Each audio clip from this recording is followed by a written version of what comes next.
Ini adalah sesuatu yang tidak bisa dilewatkan oleh pria atau wanita. Simulator Dewa. Menggunakan tangki air super besar. Membangun sistem ekosistem gurun Gobi. Kamu akan berperan sebagai Tuhan mengendalikan perubahan iklim. Untuk menjaga keseimbangan dan keragaman hayati. Dalam 100 hari, biarkan gurun ini berkembang subur. Hari pertama kamu menciptakan dunia. Menyebarkan lapisan tanah tebal di dalam tangki air. Dan beberapa batu sebagai substrat. Kemudian menanam tanaman gurun untuk membentuk lingkungan gurun. Di atasnya tumbuh duri tajam beracun.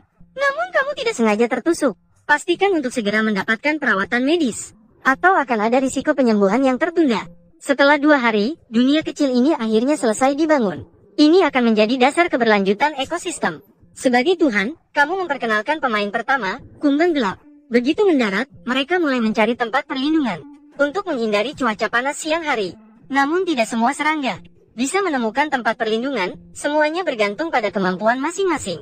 Perlahan malam mulai turun. Kumbang-kumbang itu seolah-olah dipanggil. Berkumpul bersama untuk melakukan ritual aneh. Bahkan kumbang yang sudah mati pun bangkit kembali. Saat itu, waktu seolah-olah membeku. Tetap dalam posisi terbalik tanpa bergerak. Tiba-tiba angin jahat bertiup. Punggung kumbang membeku menjadi tetes air kecil. Perlahan berkumpul bersama dan mengalir ke tanah melalui punggung. Memberikan kumbang-kumbang kesempatan untuk menikmati air pertama yang berharga.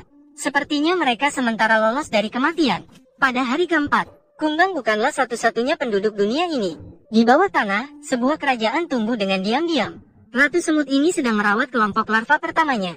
Agar semut bisa tumbuh besar dengan cepat, Anda harus memperkenalkan 50 kumbang tanduk. Mereka berada di ujung bawah rantai makanan. Mereka adalah sapi dan kuda dunia ini. Mereka makan bahan yang sudah membusuk dan tulang. Jadi tengkorak serigala tanah ini seharusnya cukup untuk memberi makan mereka selama beberapa hari. Hari ke-35, jumlah populasi kumbang mulai meningkat drastis. Serangga kecil yang merayap itu adalah larva kumbang. Kamu memberi mereka seekor ikan mati. Aroma yang menggoda mengeluarkan mereka dari tanah. Mereka segera mulai berkumpul. Tidak lama kemudian hanya tinggal tumpukan tulang ikan. Jumlah kumbang jelas tidak terkendali. Kamu segera memperkenalkan pemangsa puncak, kadal pasir dan seluruh keluarganya. Kadal dengan cepat bersaing dengan satu kumbang yang belum pernah dilihatnya sebelumnya. Karena ketakutan yang tidak diketahui, ia mulai mengibaskan ekornya sebagai peringatan. Hanya beberapa detik kemudian, ia dengan berani berlari melewati kumbang.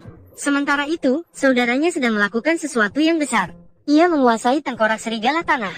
Dalam 5 hari berikutnya, ia mengubah kerangka menjadi tempat perlindungan. Jika kita melihat ke bawah, mereka sudah menjadikan tempat ini sebagai rumah mereka. Bahkan ada seekor kumbang sedang mengalami pergantian kulit. Mereka hanya melakukan hal ini di dalam gua yang aman. Sementara itu, di ujung lain tangki, sekelompok pekerja semut ratu sudah menetas. Sekarang pasukan ini membutuhkan makanan dengan mendesak. Maka mereka bergerak menuju permukaan bumi untuk mencari makanan. Begitu keluar, mereka menemui seekor kumbang setengah mati, tergeletak di depan pintu rumah. Keberuntungan ini sungguh luar biasa. Saat ini mereka harus segera membawa mangsanya kembali ke sarang. Karena langit mulai gelap dan suhu turun dengan cepat. Sebagai Tuhan, sekarang Anda harus mensimulasikan badai debu.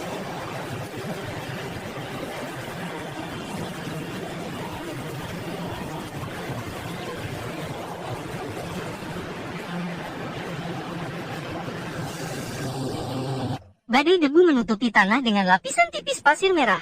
Namun di pasir lembah, kamu menemukan sesuatu yang luar biasa. Sejumlah telur ikan yang sedang tidur. Hanya perlu sedikit air untuk menetas. Hari ke-45, jumlah spesies kumbang hampir tak terkendali. Kamu memperkenalkan predator baru lagi. Ini adalah hewan paling berbahaya yang pernah ada. Semua hewan mulai mencari tempat berlindung. Namun kadal ini sudah ketakutan, karena predator berada di belakangnya. Satu-satunya kesempatan hidupnya adalah bersembunyi di guanya. Namun kecepatan pemburu di belakangnya tampak lebih cepat. Di saat-saat genting, kadal hanya bisa bertaruh. Pada hari ke-60, musim kemarau mencapai puncaknya. Banyak daun tanaman berubah kuning. Bahkan kaktus pun mulai layu. Sekarang hanya ada satu jenis hewan yang tidak terpengaruh oleh kekeringan. Itu adalah semut yang hidup di bawah tanah. Ukuran tubuh mereka bertambah 3 kali lipat. Dengan menyimpan biji di bawah tanah, mereka bisa bertahan hidup hingga akhir musim kemarau. Kemudian cuaca berubah tiba-tiba. Awan bergulung di atas tangki air. Kamu bersiap-siap untuk mensimulasikan musim angin.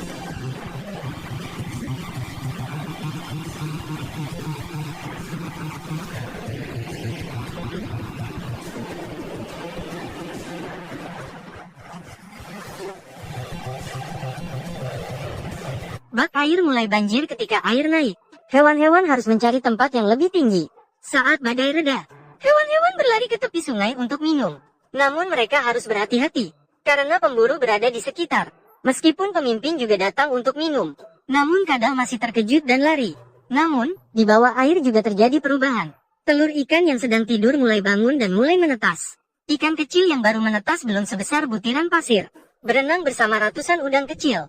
Pada hari ke-69, hujan memicu musim kawin. Kumbang-kumbang berpasangan. Kadal melahirkan anak pertamanya di bawah tanah. Namun sebagai pemimpin, ia masih mencari pasangan. Hingga malam tiba, ia masih terus memanggil pasangan dengan riuh. Namun tidak mendapat respons apapun. Sebagai Tuhan, kamu memberinya pasangan. Namun keberhasilannya tergantung pada kemampuannya. Pemimpin tidak bisa bertahan melewati malam, tapi pengorbanannya tidak sia-sia. Betina menemukan tanah lembut untuk bertelur. Sepertinya ia telah mewariskan genenya kepada generasi berikutnya. Dan tubuhnya tidak akan terbuang sia-sia, menjadi makanan bagi hewan lain. Di bawah tanah, semut sedang membentuk sebuah kerajaan. Jumlah populasi mereka tidak terkendali. Kamu memperkenalkan keluarga semut pemangsa, semut singa. Meskipun ukurannya kecil, namun dalam menghadapi semut, mereka sangat terampil. Setiap semut singa menggali lubang besar di tanah. Mereka sedang membangun perangkap. Sebuah semut kecil jelas tidak menyadari bahaya. Dalam sekejap, mereka terjebak dalam perangkap semut singa. Semut singa segera mulai mengangkat pasir untuk membuat semut tidak seimbang. Meskipun semut berhasil lolos dari perangkap ini, namun, seketika mereka terjebak dalam perangkap lain. Kali ini, tidak ada yang bisa menyelamatkannya. Namun, kumbang ini berhasil melintasi perangkap tanpa kesulitan. Sepertinya semut singa takut pada yang lebih kuat. Sementara itu, sungai di Ngarai dipenuhi dengan kehidupan. Puluhan udang peri sedang menari riang di dalam air. Ketika dewasa, mereka akan menjadi santapan ikan bream. Sungguh indah. Hari ke-90, hidup sang ibu telah mencapai akhirnya. Telurnya aman terkubur di bawah tanah, tugasnya selesai. Pada hari ke-99, ekosistem telah mencapai keseimbangan yang sempurna. Sebagai Tuhan, Anda memutuskan untuk memberikan bencana terakhir kepada mereka. Biarkan hewan-hewan kembali ke alam semula. Seperti semua ini tidak pernah terjadi. Tuhan, sampai jumpa lain waktu.